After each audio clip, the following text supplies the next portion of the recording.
So I asked myself this thought-provoking question: Wayne, what is it that you want to do with your life? Has anybody ever asked themselves that? Look around, folks. Only a few people. If you can do anything in the world, what would you be doing? Because right now, you're looking for a job rather than a career or a lifestyle. To me, job is temporary. Career is long-term, something you really enjoy. So I asked myself that, and it took a while. Now it's going to became more interesting as I move on with this journey here. I said I like people, I love people, I care about people, I like to support people, I like to have fun with people, and I love to travel. In the military, you travel every 9 months to 3 years. You move around a lot, and I love that. So I wasn't sure exactly what I wanted to do, but I knew I love people and I love to travel. Our history demonstrates that we can achieve anything. We eliminated slavery. We eliminated racism within our legal system where all are equal, and that became a model for human rights recognized the world over. We can eliminate poverty. We can eliminate homelessness. We can eliminate unemployment. We can eliminate crime from our neighborhoods. We can improve our education. We can remove ourselves from government dependency and become independent with successful enterprises. The law of attraction is the great law of the universe. Everything going on in your life, you're attracted by your thoughts. The people, the job, the house, the car, the debt, the health, everything you're attracted by your thoughts. If you want to change what you're attracting, you have to change the way you're thinking. They wish they would have taken more risks. They had a lot of regrets. These are people on their deathbeds. They ask them, what would you have changed? I would have done what I wanted to do. I would have gone after my dream.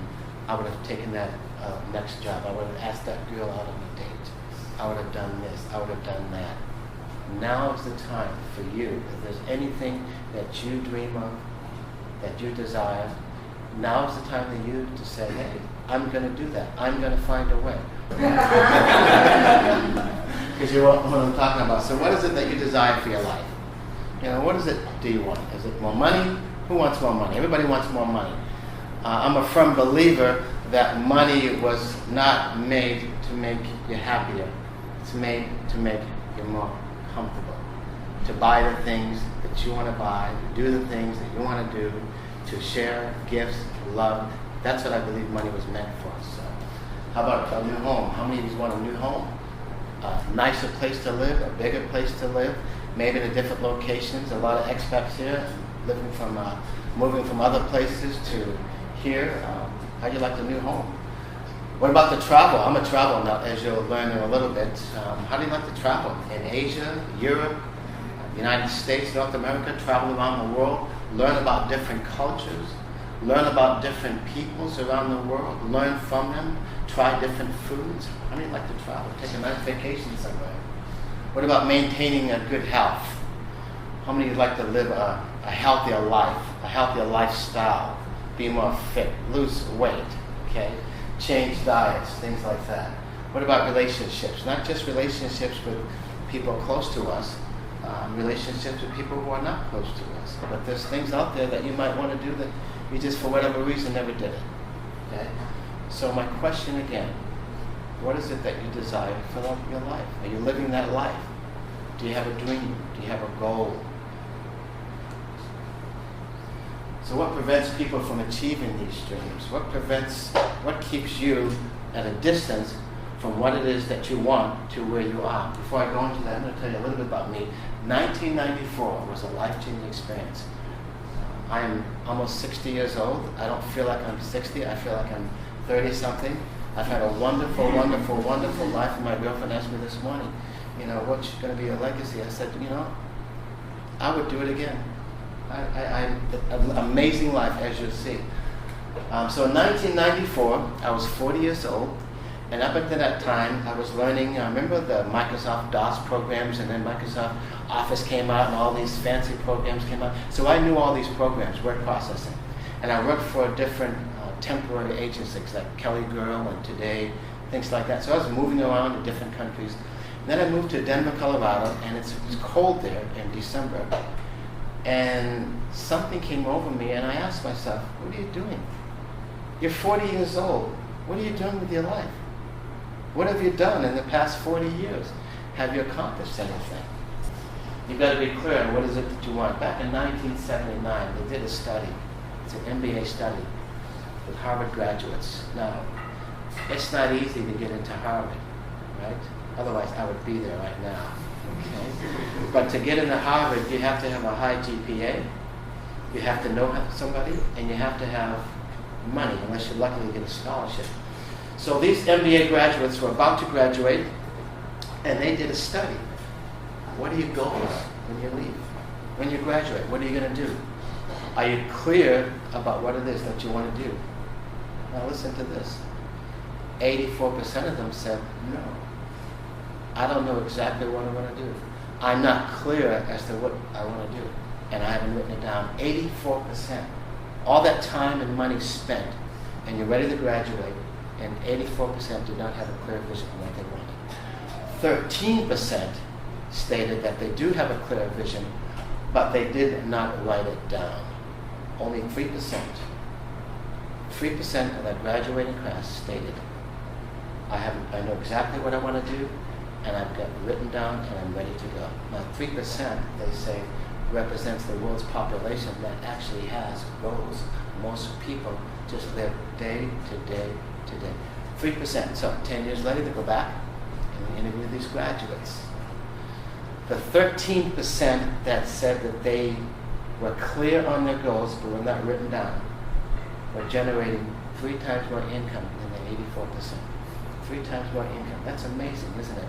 So if the 84% were generating $100,000 a year, the 13% were generating $300,000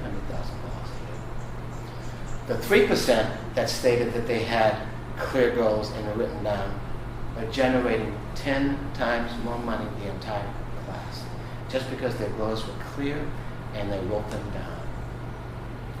Fear is probably the strongest emotion that prevents people from going after their dream. Fear of loss, fear of embarrassment, fear of failure. People stop businesses, relationships. They prevent themselves from going forward because they're afraid something's going to happen. Something bad is going to happen to them. Maybe they'll be embarrassed in front of their friends. Maybe they'll lose all their life savings. But if you read all the stories of the people who've actually made it, most successful people have made it on their own. Okay? They all go through struggles. They're all willing to take a risk. When I got off that plane to Mexico, I didn't know anybody. I didn't have a job. I knew nothing about Mexico. I didn't know Spanish. I knew nothing. All I knew is what the resorts down there, I had the skill. They needed me. So I'm going to find someone who wanted me. And sure enough, at the end of the day, I found a job. It was amazing. Not only did I find a job, the guy who interviewed me was from my neighborhood in Boston. How cool is that? I mean, it's just amazing how that happened. So, January 20th, 2009. Anybody remember that date? What happened that date? I was living in Cabo San Lucas, Mexico. I was living in a beautiful home overlooking the ocean. And I went downstairs to the computer and opened up my internet, Yahoo. And there it was, Barack Obama, elected president. Now you remember. I was in tears. Here's why. I'm 55 years old. I know we don't look it. my aunt used to tell me, black don't crack. I still believe that. But I remember watching the news clippings where African Americans were being sprayed with water hoses. And we were being attacked by police dogs. And I remember after church one day, marching with Martin Luther King, we shall overcome, we shall overcome. Someday we'll overcome. I remember singing that song. So he was elected president. That proved that we can do anything we choose. There's nothing stopping us. Absolutely nothing.